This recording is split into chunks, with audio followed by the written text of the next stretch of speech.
a Escola de Frankfurt, a teoria crítica, que pode ser chamado também de paradigma crítico radical, e está intimamente ligado às reflexões sobre cultura desenvolvidas pela filosofia clássica alemã. Este paradigma associa a pesquisa sociológica às reflexões filosóficas sobre a cultura, a ética, a psicologia e a psicanálise de Freud, opondo-se ao que considera respostas simplistas do empirismo. Essa é só a introdução, vou explicar melhor todos esses tópicos, então, na aula de hoje. E eu começo falando da Escola de Frankfurt. Essa é uma foto da escola. E as análises desenvolvidas dentro do que se convencionou chamar de Escola de Frankfurt são os primeiros trabalhos organizados e sistematizados sobre os meios de comunicação no contexto de crítica ao capitalismo. A Escola de Frankfurt, então, os pensadores vão girar muito em torno disso. Historicamente, essa escola teve início com um grupo de investigadores que fundaram no dia 3 de fevereiro de 1923. A Escola de Frankfurt, eu vou colocar aqui o nome também em alemão, que era afiliada à Universidade de Frankfurt e primeira instituição alemã de pesquisa de orientação abertamente marxista. Em torno deste instituto, reuniu-se um grupo de intelectuais marxistas não ortodoxos que desde a década de 20 estavam à margem do marxismo-leninismo e que divulgavam seus trabalhos principalmente por meio da Revista de Pesquisa Social, um dos documentos mais importantes para a compreensão do espírito europeu do século XX.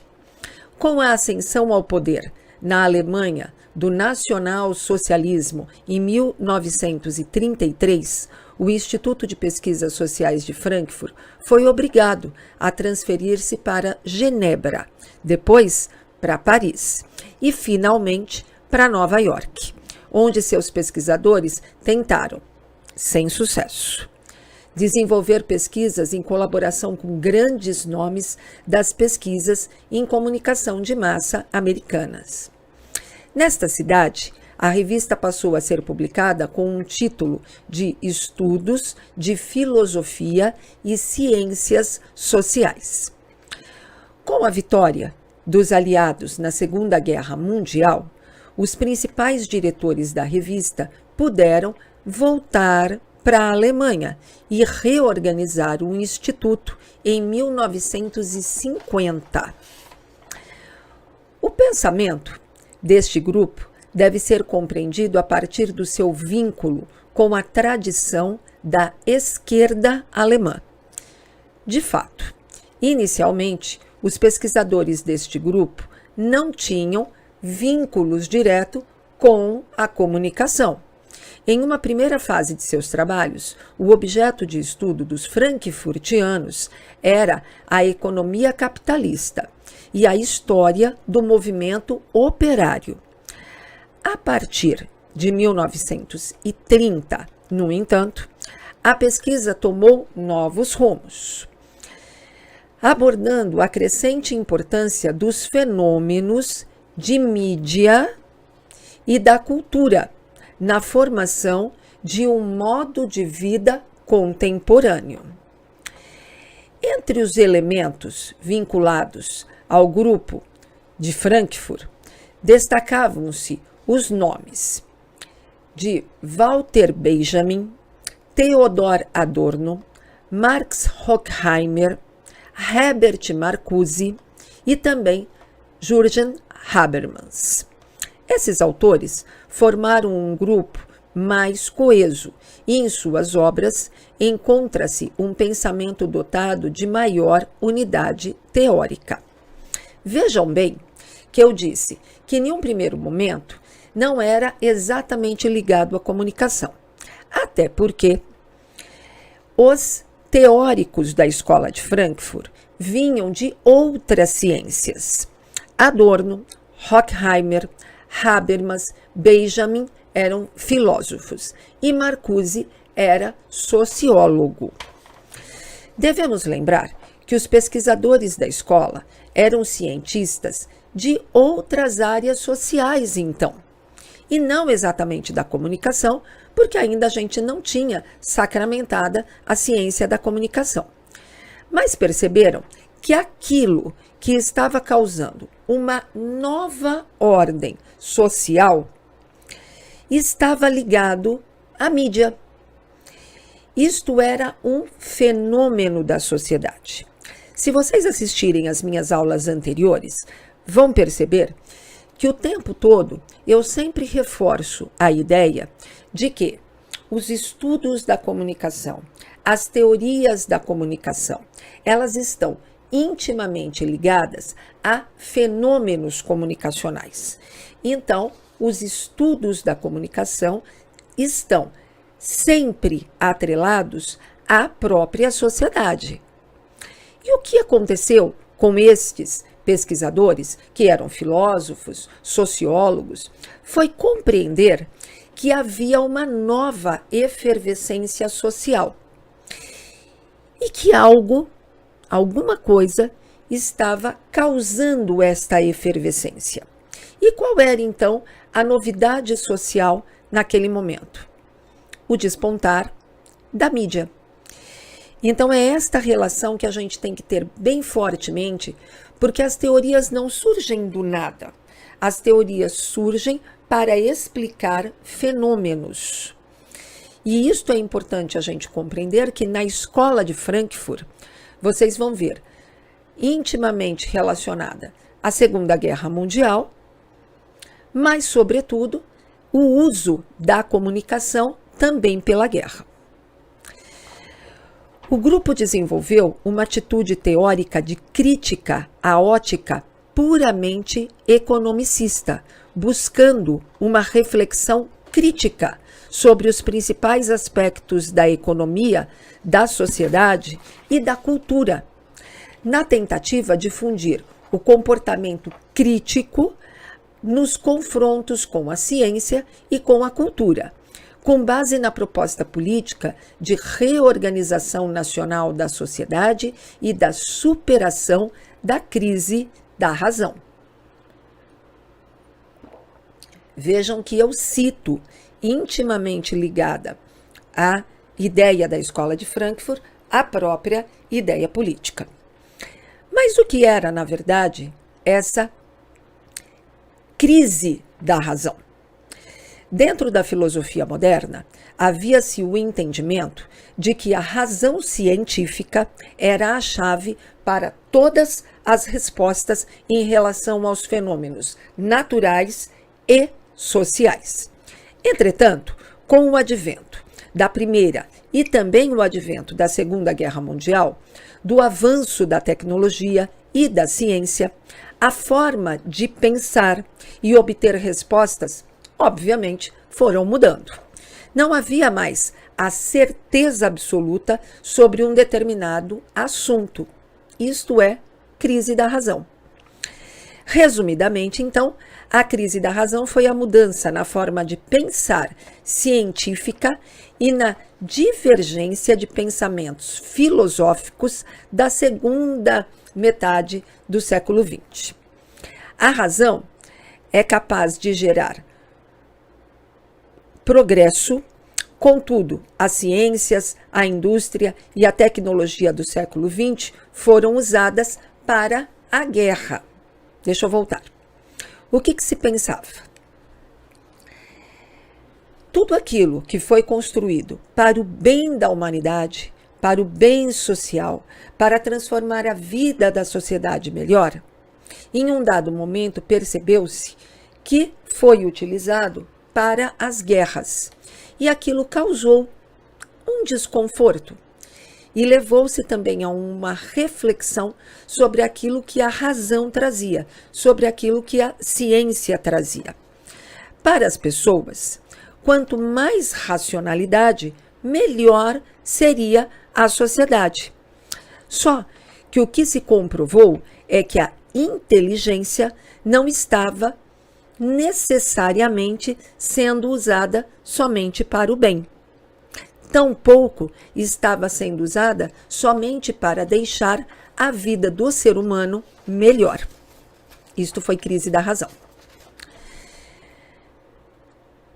Um outro ponto absolutamente fundamental na escola de Frankfurt é a teoria crítica. Como mais tarde passaria a ser chamado o conjunto dos trabalhos da escola de Frankfurt, é sobretudo uma expressão da crise teórica e política do século XX, refletindo sobre os seus problemas de forma pessimista e radical. Entre outros pontos, os trabalhos dessa linha de pensamento exerceram grande influência, direta ou indireta, sobre os movimentos estudantis, sobretudo na Alemanha e também nos Estados Unidos, nos fins da década de 1960. De uma forma geral, podemos dizer que a teoria crítica propõe-se como a teoria da sociedade entendida em sua totalidade, pretendendo evitar a função ideológica das ciências e das disciplinas setorizadas, tendo como ponto de partida a análise do sistema de economia de mercado e a crítica dialética da economia política, dentro dos fundamentos do materialismo marxista. Ou seja, entende-se a sociedade como um todo e não fracionada. Segundo a abordagem crítica, a pesquisa em comunicação deve fundamentar-se numa visão reflexiva, mas também humanística, respondendo questões básicas sobre o seu significado social. A identidade central da teoria crítica é a construção analítica dos fenômenos que ela investiga. De novo, eu estou falando de fenômenos, porque, de novo, eu quero deixar bem claro que a comunicação é uma relação de estudos dos fenômenos sociais. No caso da Escola de Frankfurt, com criticidade. Mas, voltando, é a construção analítica dos fenômenos que investiga, mas ao mesmo tempo em que atribui a esses fenômenos as forças sociais que eles mesmos provocam na sociedade. A escola do pensamento crítico questiona as consequências do desenvolvimento dos novos meios de comunicação na produção e na transmissão de produtos culturais. Para os membros do grupo de Frankfurt, a sociedade capitalista entrou em um estágio radicalmente diferente com a implantação dos meios de comunicação de massa. Vou voltar. Lembram lá no início da aula? Eu disse o quê? Que vários fenômenos sociais estavam acontecendo e que os filósofos, sociólogos da escola de Frankfurt começaram a compreender que havia algo diferente na sociedade, ou seja, aquilo que não existia antes, que era a existência dos meios de comunicação de massa e que estavam fazendo com que a sociedade se movimentasse de uma maneira diferente. Assim, essa implantação dos meios de comunicação de massa tiraram da classe operária a capacidade de refletir e de resistir ao sistema em que elas estavam inseridas. O proletariado perdeu-se, ou perdeu a sua capacidade revolucionária, ao permitir o surgimento de sistemas totalitários como o nazismo e o stalinismo e, sobretudo, a implantação da indústria cultural nos países capitalistas. Vejam que aqui eu falei de capitalismo, eu falei de Stalin, eu falei de Hitler. Então, nós estávamos em uma efervescência social, política, e junto com essa efervescência social política, como se ela por si só já não bastasse,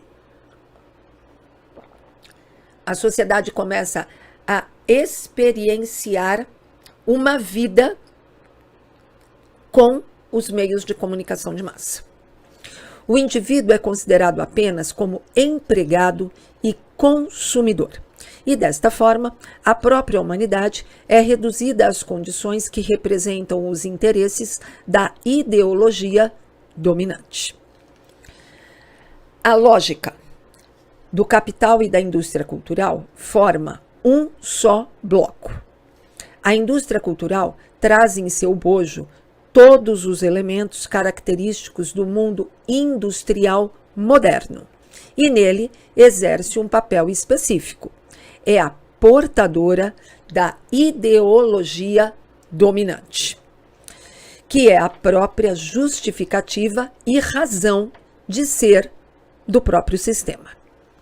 A indústria cultural é aliada e cúmplice da ideologia capitalista e suas ações contribuem de forma eficaz para falsificar as relações entre os homens e as relações dos homens com a natureza. Este era o pensamento e o sentido advindo desta nova efervescência da sociedade. E aí eu vou fazer, então, um resumo de tudo aquilo que eu falei até agora, para que isso fique absolutamente claro para todos vocês. A Escola de Frankfurt acreditava que a teoria crítica social deveria ser abrangente e direcionada para a totalidade da sociedade, e não uma parcela da sociedade. Entendia-se, então, a sociedade como um todo. Ela deveria melhorar nosso entendimento sobre a sociedade ao integrar todos os principais estudos da ciência social. A teoria crítica, assim, visa a criticar e mudar a sociedade como um todo, em contraste com a teoria tradicional, que visa somente entender e explicar a sociedade. Só que aqui cabe uma reflexão, e é muito importante a gente falar sobre este termo crítica, porque há uma grande confusão na sociedade, sempre entendendo que criticar é falar mal. Criticar é um termo em oposição ao elogio. Ou eu elogio, ou eu critico. Isto não é verdade. Se nós formos compreender a teoria crítica, compreender a aula de hoje, imaginando então que os teóricos todos da Escola de Frankfurt só estavam ali para falar mal de tudo que tinha acontecido, ou seja, só para criticar, nós não chegamos a lugar nenhum, tá? Criticar é pensar criticamente sobre algo, é compreender, é interpretar. Então, teoria crítica é uma teoria analítica. A crítica, nesse sentido, é no sentido de análise. Então, o que faziam os pensadores da Escola de Frankfurt? Análise da sociedade. Uma reflexão com criticidade, porque era com um pensamento que levava a uma reflexão e a um avanço desta sociedade. E por isso, então, pensar em teoria crítica não é exatamente a oposição do elogio. Isso é muito importante, tá? Porque senão vai ficar aqui para algumas pessoas uma ideia de que todo mundo só falava mal. Há uma diferença porque vocês vão ver nas minhas próximas aulas, quando eu falar de indústria cultural, por exemplo, há um pessimismo. Aí sim, a teoria crítica também tinha, de alguma forma, um pessimismo com o que estava acontecendo. Mas não era um falar mal, era uma reflexão com um juízo de valor e com uma determinada expectativa. Mas, enfim, muito importante pensar que a teoria crítica é uma teoria reflexiva sobre os fenômenos sociais que estavam acontecendo ali, né, década de 20, e ela se estende, né, até meados do século passado, tá bem? A teoria crítica, desta forma, é emancipatória. Ela busca criar uma sociedade racional. Tá vendo? Por que eu fiz questão de explicar que era uma questão reflexiva? Ela busca uma sociedade racional e, na verdade, o que a racionalidade gera? A liberdade. Era isso que ela buscava, uma sociedade racional e livre, que atenda às necessidades de todos. Ela objetiva revelar como a sociedade contemporânea capitalista manipula e domina a economia e a cultura. E é óbvio que ela queria um contraponto deste processo, tá? Calma. Querer não quer dizer que conseguiu, tá? Mas, enfim, era uma busca. A teoria crítica procura entender as diversas formas que oprimem os grupos sociais. Ela examina as condições sociais a fim de revelar estruturas ocultas que auxiliam na própria opressão da sociedade. A teoria crítica ensina que conhecimento é poder. Isso é verdade, né, gente? Isso significa que entender as formas de opressão permite que providências sejam tomadas para poder mudar. Muito bem, isto é óbvio. A gente só pode mudar alguma coisa, primeiro quando conhece, depois quando pensou reflexivamente para entender o que pode ser mudado. O objetivo, então, é promover mudanças positivas nas condições que afetam a vida de todos nós. E, para pensar sobre isso, a teoria crítica, então, vai avançar e dentro dela também será explicada a ideia da indústria cultural. Eu citei aqui na aula, em alguns momentos, esta questão da indústria cultural. Mas isso é um assunto que eu vou deixar para a próxima aula, porque a indústria cultural tem toda uma esfera, né, de importância na explicação da própria teoria crítica, e eu vou deixar para conversar com vocês isto na próxima aula, tá bem? Em seguida, vocês terão a bibliografia que eu usei para esta aula, tá? Eu espero que vocês tenham compreendido, se não, deixem aqui no canal a sua dúvida, a sua pergunta e eu respondo para você, tá bom? Fiquem com Deus, até a próxima aula, um beijo, tchau!